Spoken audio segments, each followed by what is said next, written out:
Hi everyone. So for the Elements of Art assignment, I want you to look at the page that kind of defines and shows examples of all the elements of art.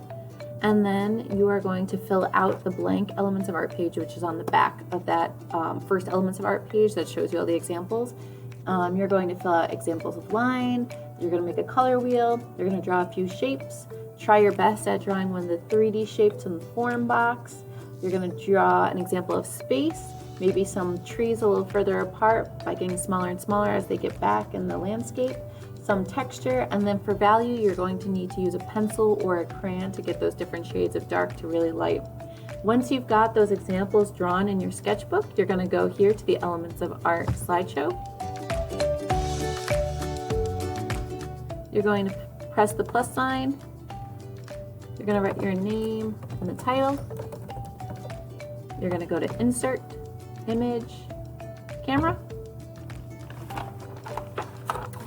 You are going to take a picture of your page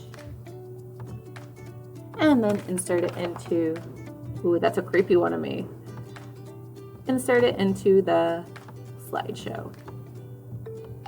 Then Google automatically saves it for you, so you are all set, so you can go ahead and close out of that.